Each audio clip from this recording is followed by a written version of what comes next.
Hey everyone, and welcome back to successvault. Today we're going to be talking about the bankruptcy of Nikola Motors. Make sure you stay until the end so you don't miss out on why this collapse happened. The electric vehicle business. Tesla TSLA 1.2%. This headline has been the main stock market headline in the electric vehicle business world, becoming the most valuable car company in the world and passing Visa to become the 7th largest US company by market cap. But almost as popular amongst EV company value news this year has been Nikola Motor, the innovative new energy truck maker founded by Trevor Milton. When Nikola and Vecto IQ Acquisition Corp closed a merger on June 3rd, the combined company hit nearly $29 billion in value by June 9th, although more recently the high was more like $18 billion. Nevertheless, it was a startup fairy tale to rival Tesla's. But then revelations by forensic financial analyst Hindenburg Research on September 10th claimed Nikola is an intricate fraud, and Nikola value started to plummet. If you've been in the tech business for a while, you'll be filled with a tremendous sense of deja vu. Hindenburg already made the comparison with Theranos, which is the most recent top headline company investigated for fraud by the US Securities and Exchange Commission, SEC. Nikola Motors goes public. Did you know that when Nikola Motors, NKLA, went public, the founder Trevor Milton sold $70 million worth of shares? Did you also know that he claimed Nikola is producing 3 gigawatt electricity at their headquarters, which is false? You also know that Nikola misled investors by showing a video of a Nikola truck going on a highway, but that the truck was not operational and only going downhill? Nikola retaliated to a scathing report by an analyst with a short position in the company's stock that accused it of being an intricate fraud, denying its findings and retaining a high-profile law firm for a possible legal response. Yet, Nikola shares fell further on Friday. The hydrogen motor company said it has nothing to hide and will contest the allegations. Nikola also hired Kirkland & Ellis LLP, a law firm that often works with automakers, to evaluate potential legal recourse, including with respect to the activist short seller and any other acting in concert. Nikola's core business aim is to be zero-emission semi-trucks powered by hydrogen fuel cells and batteries and a network of fueling stations to power them. The hydrogen is to be made by Nikola, relying mainly on electrolysis to extract the elements from water using renewable electricity. The company has 14,000 orders for the emission-free trucks led by beer maker Anheuser-Busch, with plans to begin delivering hydrogen models in 2023. Prior to that, it will sell battery-powered trucks produced with partner Iveco in Europe and is building a plant in Arizona to produce its Nikola 1, 2, and 3 models. The founder and executive chairman of Nikola, NKLA, is Trevor Milton, whom is out of the company after his deception has been exposed. The company is starting to feel the pressure from all sides. Presently, Nikola is in hot water after a recent report from Hindenburg Research made several allegations exposing deception by Nikola and his founder Trevor Milton, including several claims corroborated in previous reports from Electret and Bloomberg. The most unforgivable allegation is the accusation that they faked the first video of their hydrogen truck driving. Nikola even admitted to it without issuing an apology, and instead they claimed that deception was fine due to a technicality. Milton owns about 20% of Nikola's shares, worth around $2 billion. However, Nikola's stock prices are more than 25% in pre-market trading following the news that Milton is out. Update: 20% down and over $2 billion in market cap erased. Nikola is also reportedly facing probes from the SEC and DOJ regarding their pattern of deception that is coming to light. GM gets into the picture. GM CEO Mary Barra and Nikola's Trevor Milton held a joint press conference just 2 weeks ago, where they announced a $2 billion partnership where GM would take 11% of the startup. We asked GM if any of the recent news would affect their decision. Negotiations are still underway for the deal between GM and Nikola. The company's missed their September 30th initial target date for finalizing the agreement, and as of Thursday, Nikola's shares are down 53% since the partnership was announced.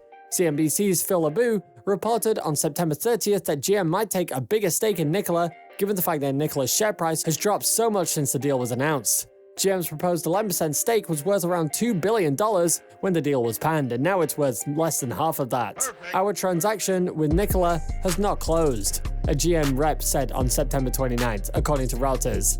We are continuing our discussions with Nikola and will provide further updates when appropriate or required.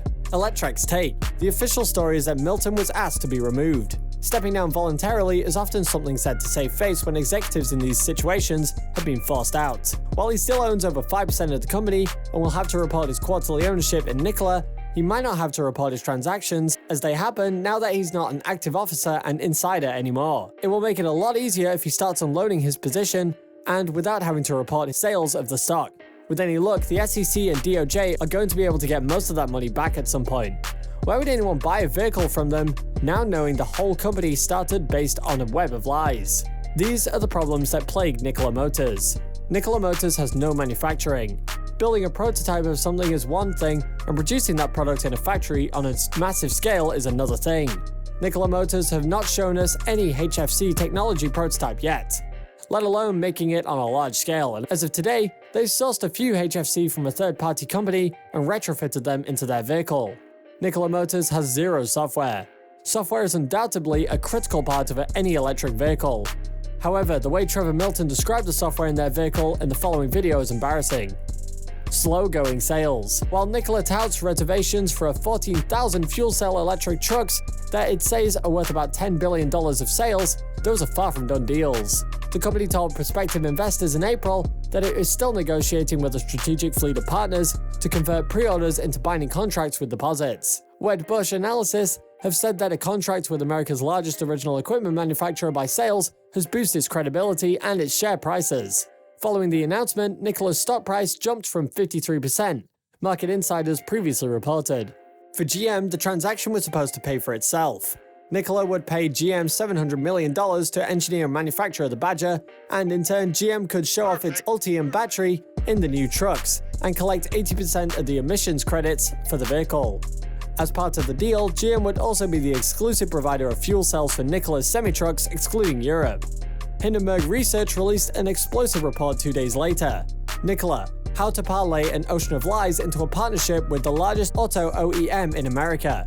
Hindenburg Research announced that it gathered extensive evidence that it said indicated that Nikola is an intricate fraud built on dozens of lies over the course of its founder and executive chairman Trevor Milton's career. On September 10th, the firm has a short position on Nikola, which means that it stands to profit if Nikola's share prices go down. Nikola made false or misleading claims about having proprietary battery technology, natural gas wells, solar panels, and hydrogen production capabilities.